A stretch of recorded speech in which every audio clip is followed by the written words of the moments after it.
3 வயசு. அப்பா கூட்டிக்கிட்டு போனார். சீர்காழி குளத்தை கரையில் பிள்ளைய உட்கார வச்சார். தண்ணிக்குள்ள உட்கார்ந்தார். கண்ணை மூடிக்கிட்டு அகமர்ஷனம் பண்ணி ஏதோ தவம் பண்ணுற மாதிரி குளிக்கிறார். குழந்தை மேலே படித்துறையில் உட்கார்ந்துருக்கு. பசிச்சுது. அம்மே அப்பான்னா உடனே சிவபெருமான் ரெடியாக காத்துருந்துருக்காரு. எப்படா இந்த பையன் கூப்பிடுவேன், என்னை இவனை அனுப்பிச்சு வச்சதே அவர் தானே. வந்துட்டார். அம்பாள் வந்துட்டான். பாலை எடுத்து தங்க கிண்ணத்தில் எடுத்து ஞானப்பால் இந்த குழந்தைக்கு கொடுக்க, இந்த குழந்தை அந்த பாலை குடிக்க இப்படி வடியுது. இந்த பிறவிக்கு இவர் அப்பா, அடுத்த பிறவிக்கு யாரு அப்பாவோ எது அப்பாவோ நமக்கு என்ன தெரியும், சொல்ல முடியுமா? இந்த பிறவிக்குத்தான் இவர். ஆனால் கடவுள் எல்லா பிறவிக்கும் அப்பா. ஒருத்தர் வீட்டில் சாப்பிட கூப்பிட்டா போய் சாப்பிடலாமா வேண்டாமா? கூடாது. நான் சொல்லலை, மகாபாரதம் சொல்லுது. ஒரு வீட்டில் சாப்பிட போகிறேன், அவர் யோக்கியராக இருந்தா நான் நல்லா இருப்பேன். அவன் திருட்டு பயலாக இருந்தா திருடின காசு அதை வச்சு எனக்கு சாப்பாடு போட்டான்னா நான் வெளியில் வர்ற பொழுது அவன் வீட்டில் இருக்கிற செருப்பை திருடிக்கிட்டு வந்துடுவேன். தோடு யாரு போடுறது? ஆண்களா பெண்களா? பெண்கள் போடுறது தோடு. தோடுன்னா தெரியுமாம்மா? தொட்டுக்கிட்டு இருக்கணும், தொங்கப்படாது. படுவது பாடு, கெடுவது கேடு, நடுவது நாடு, விடுவது வீடு, தொடுவது தோடு.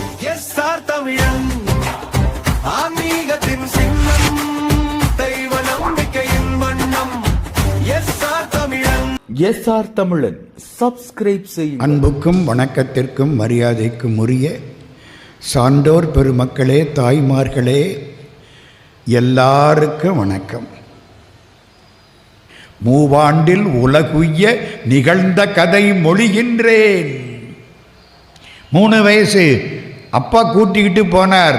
சீர்காழி குளத்தை கரையில் பிள்ளைய உட்கார வச்சார். தண்ணிக்குள்ள உட்கார்ந்தார். கண்ணை மூடிக்கிட்டு அகமர்ஷனம் பண்ணி ஏதோ தவம் பண்ணுற மாதிரி குளிக்கிறார். குழந்தை மேலே படித்துறையில் உட்கார்ந்துருக்கு. பசிச்சுது. தன் மேலை சார்பு உணர்ந்து பசிச்சுது. பசிச்ச உடனே அப்படி பார்த்தது மேலே சிவபெருமான அம்பாளும் ஒரு அழகான சிற்பம் அம்மே அப்பா என்று அழுதது. யாரை பார்த்து? மேலே பார்த்து. இந்த பிறவிக்கு இவர் அப்பா, அடுத்த பிறவிக்கு யாரு அப்பாவோ எது அப்பாவோ நமக்கு என்ன தெரியும், சொல்ல முடியுமா? இந்த பிறவிக்குத்தான் இவர். ஆனால் கடவுள் எல்லா பிறவிக்கும் அப்பா. அப்பன் நீ, அம்மை நீ, ஐயனும் நீ, அன்புடைய மாமனும் மாமியும் நீ. அப்பா நான் வேண்டுதல் கேட்டு அருள் புரிதல் வேண்டும், ஆறுயிர்கட்கெல்லாம் நான் அன்பு செயல் வேண்டும். வள்ளலார். அம்மே அப்பான்னா உடனே சிவபெருமான் ரெடியாக காத்துருந்துருக்காரு. எப்படா இந்த பையன் கூப்பிடுவேன், என்னை இவனை அனுப்பிச்சு வச்சதே அவர் தானே. வந்துட்டார். அம்பாள் வந்துட்டான். பாலை எடுத்து தங்க கிண்ணத்தில் எடுத்து ஞானப்பால் இந்த குழந்தைக்கு கொடுக்க, இந்த குழந்தை அந்த பாலை குடிக்க இப்படி வடியுது. ஞானப்பால் கொடுத்ததுனால சம்பந்தனுக்கு பேரு ஞான சம்பந்தன். சம்பந்தம்னா என்ன அர்த்தம்? தொடர்பு. பந்தம்னா தொடர்பு, சம்பந்தம்னா நல்ல தொடர்பு. இந்த நம்மளுக்கு பொண்ணு கொடுத்தவரை பற்றி சொல்கிற போது இவர் எங்கள் சம்பந்திம்பான். சம்பந்திங்கணும். சில பேர் சம்மந்திம்பாங்க. இவர் தான் எங்கள் சம்மந்தி. மந்தினா தெரியுமா? பெண் குரங்குன்னு அர்த்தம். அவர் திட்டணும்னா இவர் தான் எங்கள் சம்பந்தின்னு சொல்லுங்க. அவருக்கு தமிழ் தெரியாதா? ஆமான்னு கிடுவார். அதுதான் அநியாயம். சம்மந்தி இல்லை, சம்பந்தி. பந்தம்னா தொடர்பு, சம்பந்தம்னா நல்ல தொடர்பு. ஞான சம்பந்தம்னா ஊன சம்பந்தம் கிடையாது. வான சம்பந்தத்தை உண்டாக்கி வள்ளல் சம்பந்தத்தோடு வாழக்கூடிய ஞான சம்பந்த பிள்ளையார்னு அவருக்கு பேர் வந்துச்சு. இந்த பால் வடிஞ்சுதா முடிஞ்சுது. அப்பா அங்கேருந்து குளிச்சுட்டு வந்து பார்க்குறாரு, குழந்தைக்கு வாயில் பால். யாரா பால் கொடுத்தது? குச்சியை எடுத்துக்கிட்டார் அடிக்கிறதுக்கு. ஏன் சார், யாராவது பால் கொடுத்தா சாப்பிடப்படாதா? கூடாது. ஒருத்தர் வீட்டில் சாப்பிட கூப்பிட்டா போய் சாப்பிடலாமா வேண்டாமா? கூடாது. நான் சொல்லலை, மகாபாரதம் சொல்லுது. ஒரு வீட்டில் சாப்பிட போகிறேன், அவர் யோக்கியராக இருந்தா நான் நல்லா இருப்பேன். அவன் திருட்டு பயலாக இருந்தா திருடின காசு அதை வச்சு எனக்கு சாப்பாடு போட்டான்னா நான் வெளியில் வர்ற பொழுது அவன் வீட்டில் இருக்கிற செருப்பை திருடிக்கிட்டு வந்துடுவேன். ஞாபகம் வருதா? பீஷ்மாச்சாரியார் சண்டையெல்லாம் முடிஞ்சு போச்சு. பீஷ்மர் மரணப்படுக்கையில் கிடக்கிறார், சாக போறார். பாண்டவர்கள், பாஞ்சாலி, கிருஷ்ண பரமாத்மா சுற்றி வந்து சுடுகாட்டில் நிற்கிறாங்க. போர்க்களத்துக்கு பக்கம் சுடுகாடு. எங்கே? குருட்சேத்திரம். நான் அந்த இடத்துக்கு போய் பார்த்துட்டு வந்தேன். இன்னைக்கு சிலையெல்லாம் அங்கே வச்சிருக்கேன். அப்படியே பீஷ்மாச்சாரியார் அம்பு படுக்கையில் படுத்து கிடக்கிறார். மகான் பல பேர் கும்பிட்டாங்க. கிருஷ்ண பரமாத்மா வந்தார். பாட்டனாரே, என்ன உங்களுக்கு தர்மம் தெரியும், இந்த பாண்டவர்கள் 5 பேருக்கும் பாஞ்சாலிக்கும் தர்மத்தை சொல்லுங்கள். அவர் தர்ம உபதேசம் பண்றாரு. திடீர்னு பாஞ்சாலி சிரிச்சு விட்டான். சிரிச்ச உடனே நிறுத்தி விட்டார். அம்மா, அன்னைக்கு ஒரு தரம் சிரிச்சே, 18 அக்குரோணி சேனை முடிஞ்சு போச்சு. ஒரு அக்குரோணி 2.5 லட்சமா, 18 அக்குரோணின்னா 45 லட்சம் செத்து போச்சு. நீ சிரிச்ச ஒரு சிரிப்பு துரியோதனனை பார்த்து குருடன் புள்ள குருடன்னு சொல்லி சிரிச்ச. அந்தக புத்திர அந்தகா வந்தது வேணே. 18 அக்குரோணி அழிஞ்சு போச்சு. இப்போ ஏன் சிரிச்ச? இல்லை பாட்டனாரே, இப்போ இவ்வளவு தர்ம உபதேசம் பண்ணுறீங்களே, அன்னைக்கு நான் வீட்டுக்கு விளக்கு ஒத்த சேலையோட நின்னேன். இந்த படுபாவி துச்சாதன சேலையை உறிஞ்சானே, அன்னைக்கு இந்த உபதேசமெல்லாம் எங்கே போச்சு? கேட்பாளா மாட்டாளா? பெண்ணிற் பெருந்தக்க யாவுல கற்பென்னும் திண்மை உண்டாக பெறின்.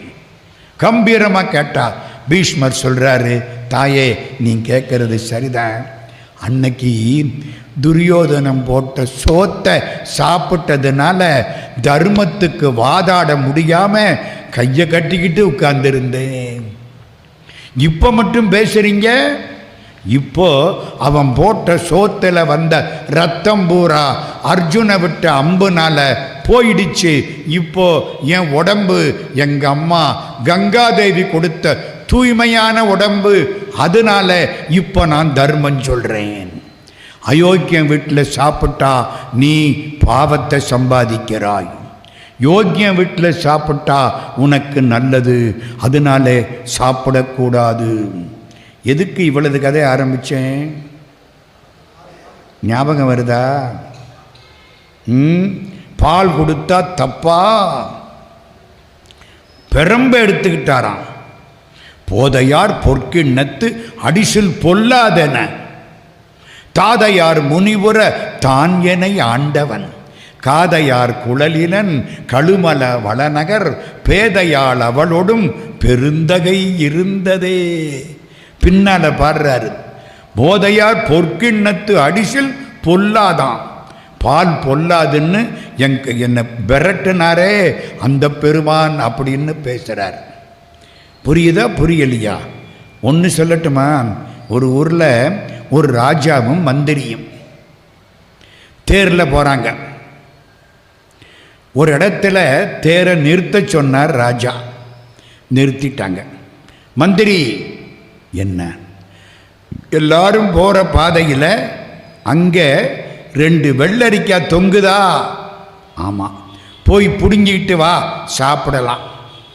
யார் விட்டு தோட்டமோ, யார் வெள்ளரிக்காயோ பிடுங்கி சாப்பிடலாமா? இவர் ராஜா, அதான் அநியாயம். பிடுங்கிக்கிட்டு வா. மந்திரி தேரை விட்டு இறங்கினார். கீழே ஒருத்தன் உட்கார்ந்துருந்தான், கண்ணு தெரியாதவன், பிச்சைக்காரன். சிரிச்சான். மகாராஜாவுக்கு கோபம் வந்துருச்சு. யாரா சிரிக்கிறவன்? மகாராஜா. நான் தான் சிரித்தேன். டே, நான் மகாராஜான்னு உனக்கு எப்படிடா தெரியும்?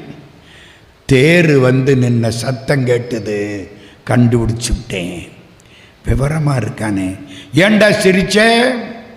அந்த வெள்ளரிக்காய் கசக்கும், பேய் வெள்ளரிக்காய். என்னடா எங்களுக்கு தெரியலை, உனக்கு? போய் பாருங்க. மந்திரி போனார், வெள்ளரிக்காய் எடுத்துக்கிட்டு வந்தார், வாயில் வச்சா கசப்பு தாங்கலை. டே, நீ விவரமாக இருக்கிய பிச்சைக்காரா, எப்படிடா கண்டுபிடிச்சே? மகாராஜா, இத்தனை பேர் போகிற பாதையில் இந்த வெள்ளரிக்காயை ஒரு பயலும் எடுக்காமல் விட்டுட்டு போயிருக்கிறான்னா என்ன அர்த்தம்? கொஞ்சம் மண்டையில் மூளை வேண்டாம்? அதனால கண்டுபிடிச்சேன். டேய், நீ விவரமான ஆள்றா. ஒன்று செய். நீ எங்கே இருக்க? மகாராஜா, இங்கே தான் இருக்கிறேன். ஒன்று, நம்ம அரண்மனைக்கு பக்கத்தில் ஒரு சின்ன சத்திரம் இருக்குது, அங்கே வந்து உட்காரு. காலையில் உனக்கு ஒரு பட்டை சாம்பார் சாதம் தர சொல்கிறேன், சாப்பிட்டுக்கோ. கூட்டிகிட்டு போயிட்டார். நம்ம பிச்சைக்காரன் போய் உட்கார்ந்துட்டேன். காலையில் சூடாக சாம்பார் சாதம் வருது. 10 நாள் ஆச்சு. அரசவைக்கு ஒருத்தன் வந்தான். மகாராஜா, என்ன? 2 மாணிக்கம், ஒன்று ஒழுங்கு, ஒன்று போலி. ஒன்று அசல், இன்னொன்று டூப்ளிகேட். நீங்கள் அடையாளம் கண்டுபிடிச்சு விட்டா 2 மாணிக்கத்தையும் நீங்களே வச்சுக்கலாம். ஆசை ஆற விட்டுது. மகாராஜா மாணிக்கத்தை வாங்கினார். தடவி பார்த்தார், ஒரே மாதிரி இருக்கு. தூக்கி பார்த்தார், ஒரே மாதிரி இருக்கு. என்னடா வித்தியாசம் இருக்குங்கிறானே. கூப்பிடு நம்ம பிச்சைக்காரனே. அவன் தான் அறிவாளி. வந்துட்டான். எப்பா, இந்த மாணிக்கத்தில் எது உண்மை எது போலி? வாங்கினேன். கையில் வச்சான். மகாராஜா, 2ஐயும் வெயிலில் வைக்க சொல்லுங்கோ. வெயிலில் வச்சாச்சு. 10 நிமிஷம் எடுத்துக்கிட்டு வாங்கோ. ஒன்று சுட்டுது, ஒன்று சுடலை. எது சூடாக இருக்கோ அது போலி, எது சுடாமல் இருக்கோ அது உண்மை, ஒரிஜினல். ஏன்பா அப்படியா? ஆமங்கன்ட்டு அந்த ஆள். எப்படிடா கண்டுபிடிச்ச?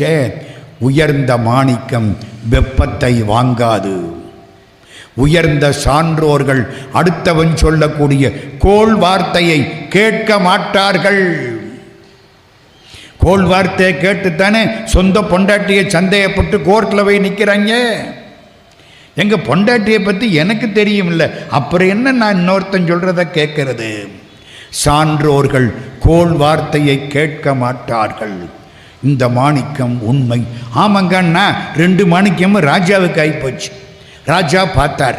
அப்பா பிச்சைக்காரா, உனக்கு இன்னுமே மத்தியானம் ஒரு பட்டை சக்கரை பொங்கல். நல்லா கேட்கணும். காலையில் என்ன? சாம்பார் சாதம். மத்தியானம் என்ன? சக்கரை பொங்கல் ஓடுது. இன்னும் கொஞ்சம் காலம் ஆச்சு. ஒருத்தர் 3 பொம்மை கொண்டாந்த, தங்க பொம்மை.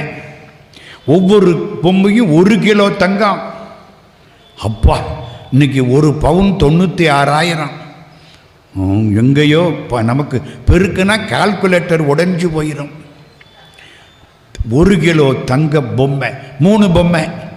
மகாராஜா 3 பொம்மைக்கு வித்தியாசம் சொல்லிவிட்டா 3 பொம்மையும் உங்களுக்கு. 3 எனக்கா? தூக்கி பார்த்தாரு, ஒரே மாதிரி. தடவி பார்த்தாரு, ஒரே மாதிரி. முகம், கை, காலு ஒரே மாதிரி. என்னடா புரியலையே. கூப்பிடு பிச்சைக்காரனே. வந்துட்டேன். எப்பா, இந்த 3 பொம்மைக்கு வித்தியாசம் சொல்லு. தூக்கினான். தடவி பார்த்தா, ஓஹோன்னா. மகாராஜா, ஒரு நூல் கொடுங்க. நூல் கொடுத்தாங்க. ஒரு பொம்மைக்கு காதில் விட்டேன். இந்த காது வழியாக வந்துருச்சு. மகாராஜா, இன்னொரு நூல் கொடுங்க. அடுத்த பொம்மைக்கு காதில் விட்டேன், வாய் வழியாக வந்துருச்சு. மூணாவது பொம்மை காதில் விட்டேன் உள்ளேயே தங்கிக்கிச்சு. மகாராஜா மூணாவது பொம்மை முதல் தரம், ரெண்டாவது பொம்மை ரெண்டாம் தரம், அந்த முதல் பொம்மை மூணாம் தரம். என்னடா சொல்கிற? காதில் விட்டேன், மனசுக்குள்ளே தங்கிருச்சு. முதல் பொம்மை எப்படி? இந்த காதில் விட்டேன், அந்த காதில் வந்துருச்சு. 7 நாளைக்கு பெரிய புராணம் கேட்டுவிட்டு என்ன பேசினாரு? நல்லாத்தான் பேசினாரு. என்ன பேசினாரு? அதுதான் தெரியலை. இந்த காதில் வாங்கி அந்த காதில் விட்டா அவன் மூணாந்தரம். புரியுதா? ரெண்டாவது, இந்த காதில் வாங்கி வாய் வழியா ரகசியம்னு சொன்னால் 50 பேருக்கு ஃபோன் பண்ணுவேன். அதில் ஒருத்தன் இவனுக்கே ஃபோன் பண்ணுவேன். அரை பறை அன்னர் கயவர் தாம் கேட்ட மறை பிறர்க்கு உய்த்து உரைக்கலான். புரியுதா? உடனே சொல்லிடுவேன். அது ரெண்டாம் தரம். இந்த ஒரு பொம்மை காதில் விட்டனா உள்ளே தங்கிருச்சுல்ல, அது முதல் தரம். எப்பொருள் எத்தன்மை தாயினும் அப்பொருள் மெய்ப்பொருள் காண்பது அறிவு. எப்பொருள் யார் யார் வாய் கேட்பினும் அப்பொருள் மெய்ப்பொருள் காண்பது அறிவு. அது முதல் தரம். அடே பிச்சைக்காரா, கடவுள் உனக்கு கண்ணை கெடுத்து விட்டு இப்படி அறிவை கொடுத்து விட்டாரே. ஏங்க சரிதானா? ஆமங்கங்கிற அவன். இப்போ ராஜாவுக்கு சந்தோஷம். இனிமே சாயங்காலம் உனக்கு ஒரு பட்டை தேங்காய் சாதம், சாம்பார், சக்கரை பொங்கல், தேங்காய் சாதம் ஆச்சு. அவன் காட்டில் மழை, நல்லா சாப்பிட்டுக்கிட்டு இருக்கேன். இப்போ ஒரு ஆள் 2 குதிரையை கொண்டாந்தான். அருமையான குதிரை. நம்ம பார்க்கறதெல்லாம் குதிரை இல்லை, பெரிய சைஸ் கழுதை. ஜெர்மனியில் மியூனிக்னு ஒரு ஊர் கேள்விப்பட்டிருக்கீங்களா? மியூனிக். நான் அந்த ஊரில் ஒலிம்பிக் அதே தான். அவங்க அந்த ஊரில் லீவ் விட்டுருவாங்க. அதுக்கெல்லாம் சனி ஞாயிறுனா எல்லாம் மட்டையை தூக்கிட்டு போயிடுவாங்க. மியூனிக். அந்த ஊரில் ஒரு 10 நாள் இருந்தேன். ஒரு நாள் வெளியில் போய் பார்த்தா குதிரை வருது. என்ன மாதிரி 2.5 பங்கு உயரம், கம்பீரமாக இருக்கு. குதிரையை பார்த்தாலே பயமாக இருக்கு. அதுதான் குதிரை. நம்ம பார்க்குறதெல்லாம் பெரிய சைஸ் கழுதை. குதிரை 2 குதிரை கொண்டாந்தான் ஒருத்தன் குதிரைக்காரன். மகாராஜா 2 குதிரை வித்தியாசம் இருக்கு, கண்டுபிடிச்சு ஒன்றை நீங்கள் எடுத்துக்கிடுங்க, ஒன்றை எனக்கு கொடுத்துருங்க. குதிரையை தடவி பார்த்தான், சுழியெல்லாம் பார்த்தான், ஒரே மாதிரி இருக்கு, வெள்ளையாக இருக்கு. பஞ்சகல்யாணி. என்னடா புரியலையே, கூப்பிடு நம்ம பிச்சைக்காரனே. வந்துட்டேன். குதிரையை பாரு. பார்த்தேன். கழுத்தில் ஒரு அமுக்கினேன். ஒரு குதிரை கத்துனுச்சு. ஓஹோன்னா. அடுத்த குதிரையை அமுக்கினேன், அதுவும் கத்துனுச்சு. சரிதான். மகாராஜா, இந்த முதல்ல கனச்சதில்ல அந்த குதிரை வேண்டாம். இந்த 2வதாக கனச்சதில்ல அந்த குதிரை வேணும், எடுத்துக்கிடுங்க. ஏன்? முதல் குதிரை கனச்ச போது கழுத சத்தம் சேர்ந்து வந்துச்சு. அது தாய்ப்பாலை குடிச்சு வளரலை, கழுதப்பாலை குடிச்சு வளர்ந்துருக்கு. 2வது குதிரை தாய்ப்பாலை குடிச்சு வளர்ந்துருக்கு. ஏன்பா அப்படியா? ஆமாங்க, தாய் செத்து போச்சு, அதுக்கு கழுதப்பாலைத்தான் கொடுத்தேன். இந்த குதிரையை கொண்டு வந்தீன்னா சமயத்தில் உதைக்கும். கழுதை வேண்டாம், 2ஆம் குதிரையை வாங்கிக்கோ. மகாராஜா இப்போ என்ன பண்ணான்னு தெரியுமா? பிச்சைக்காரனை கூட்டிக்கிட்டு அரண்மனைக்கு ஓடுறேன். அந்த புறத்துக்குள்ளே ஓடுறேன். அங்கே ஒரு தனி அறை, அதுக்குள்ளே ஓடி போயிட்டேன். இந்த பிச்சைக்காரனை உட்கார வச்சேன். ஜன்னலை எல்லாம் சாத்தினேன். சாவித்வாரத்தில் ஒரு குச்சியை சொருகினேன். உள்ளுக்க 2 பேர் வெளியில் யாருக்கும் தெரியாது. பிச்சைக்காரன்கிட்ட வந்தேன்.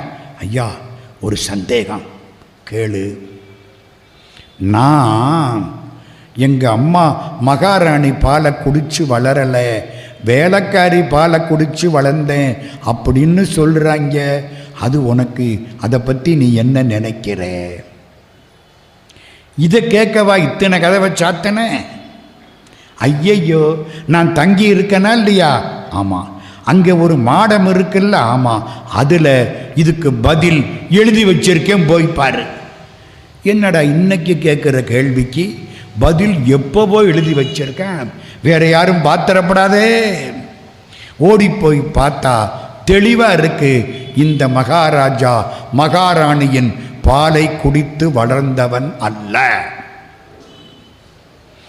எப்படிரா கண்டுபிடிச்சே? மகாராணியின் பாலை குடித்து வளர்ந்திருந்தாள். வெள்ளரிக்காய்க்கு வித்தியாசம் சொன்ன பொழுது எனக்கு ஒரு கிராமத்தை கொடுத்திருப்பீர்கள். நீங்கள் பிச்சைக்காரத்தனமாக காலையிலே ஒரு பொட்டலம் சாம்பார் சாதம் கொடுத்தீர்கள். அதற்கப்புறம் சொன்னேன் மாணிக்கம், அப்பொழுது எனக்கு இன்னொரு கிராமத்தை கொடுத்திருப்பீர்கள். அப்போ என்ன சாதம் கொடுத்தீங்க? சக்கரை பொங்கல். அதுக்கப்புறம் தேங்காய் சாதம். சின்ன புத்தி உங்களை விட்டு போகலை. நீங்கள் மகாராணியின் பாலை குடித்து வளர்ந்தவர் அல்ல. புரியுதா புரியலையா? நல்ல கையை தட்டுங்க. இந்த கைதட்டு யாருக்கு தெரியுமில்ல? யாருக்கு? கிருபானந்த வாரியார் சுவாமிக்கு. 1969 கிருபானந்த வாரியார் சுவாமி இந்த கதையை சொன்னார். நான் முன்னால் உட்காந்து கேட்டுக்கிட்டு இருக்கேன். எனக்கு 26 வயசு அப்போ. எப்படி பாருங்க, எதுக்கு சொன்னார்? பால் கொடுத்தா ஆபத்து. எருமப்பாலை சாப்பிட்டவன் ஹாரன் அடிக்க அடிக்க விலக மாட்டான். விலக மாட்டானா? உள்ள அந்த பாலில் போதையார் பொற்கிண்ண தடிசில் பொல்லாதன தாதையார் முனிவுற தானனை ஆண்டவன் காதையார் குழலினன் கழுமல வளநகர் பேதையாள் அவளோடும் பெருந்தகை இருந்ததே. யார் பால் கொடுத்தா? இந்த குழந்தை கையை காமிச்சது. தோடுடைய செவியன் விடையேறி ஓர் தூவெண்மதி சூடி காடுடைய சுடலை பொடி பூசி என் உள்ளங்கவர் கள்வன் ஏடுடைய மலரான் முனைநாள் பணிந்தேத்த அருள் செய்த பீடுடைய பிரமாபுரம் மேவிய பெம்மான் இவனன்றே. ஆரம்பிக்கிற பொழுது எப்படி ஆரம்பிச்சது? ஓ தோ ஓ. திருமுறை தொடங்குற பொழுது ஓன்னு ஆரம்பிக்குது. இதான் முதல் பாட்டு திருமுறையில். முதல் திருமுறை முதல் பாட்டு தோ. இத்து பிளஸ் ஓ தோ. இத்து என்பது தமிழுக்கு உள்ள முதல் எழுத்து. எங்கள் பேராசிரியர் வளனரசு ஐயாவுக்கும் பேராசிரியர் டாக்டர் வாசுப மாணிக்கனார் பிள்ளையார் சொல்லி போட மாட்டார், தான் எழுதுவார். என்னையான்னு கேட்டார், தமிழும்பார். தமிழ் தான் எழுதுவார், பிள்ளையார் சொல்லி எல்லாம் போட மாட்டார். அப்படியால் தா. இத்து பிளஸ் ஓ தோ. ஓங்காரத்தில் ஆரம்பிச்சாச்சு. தமிழ் சிறப்பு இத்து தா. ஓ ஓங்காரம். பின்னால் சேக்கலார் பாட்டை முடித்தார். கடைசி பாட்டு 18326வது பாட்டு.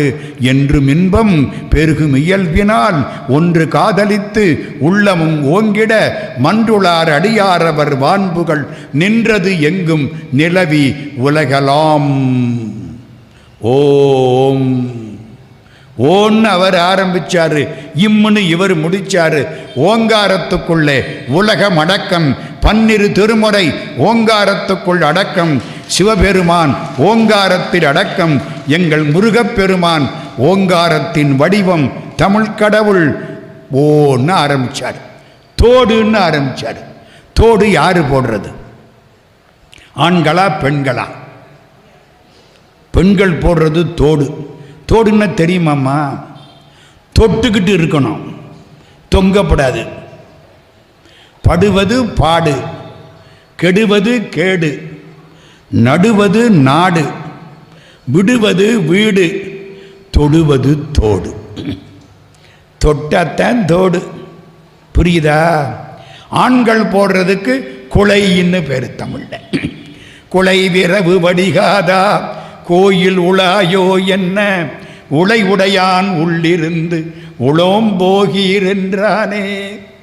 சுந்தரமூர்த்தி சுவாமி தேவாரம். ஆண்கள் அணிவது குளை, பெண்கள் அணிவது தோடு. ஏன் தோடுன்னு ஆரம்பிச்சாரு? பால் கொடுத்தது அம்மா இல்லை, அப்பாவா? அவர் சும்மா சாட்சி மாத்திரமா நிற்கிறாரு. சைவ சித்தாந்தம், ஆண்டவனுடைய அருள் தான் உங்களுக்கு முதலில் வழிகாட்டும். அருள் வேணுமா, ஆண்டவன் வேணுமா? அருள் இல்லைன்னா ஆண்டவனை பற்றி நமக்கு என்ன கவலை? சிவனேன்னு இருங்கன்ட்டு நம்ம போயிட மாட்டோம். அருள் தான் முக்கியம். அம்பாள் அருள், அருளது சக்தியாகும் அறம் தனக்கு. சிவஞான சித்தியார். அம்பாள் சாப்பாடு போட்டவ தோடு இல்லை, அவரும் கூட நின்னார்ல. அதனால தோடுடைய செவி எள் இல்லை என். தோடு அம்மாவுக்கு, அன்பிகுதி அப்பாவுக்கு. அவன் எப்பவுமே அம்மாவும் அப்பாவுமா தான் இருப்பான். தோற்றங்களில், கோலங்களில், வடிவங்களில் பழைய வடிவம் எது? திருவாசகம் படிச்சிருக்கீங்களே.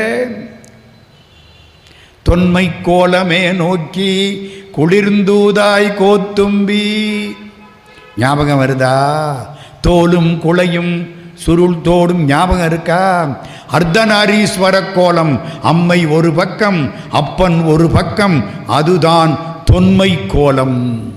தமிழன்தான் ஆணுக்கும் பெண்ணுக்கும் சம இடம் கொடுத்து கடவுளை பாதி ஆணாக்கி பாதி பெண்ணாக்கி ரெண்டையும் சேர்த்து வச்சவன் தமிழன்தான்.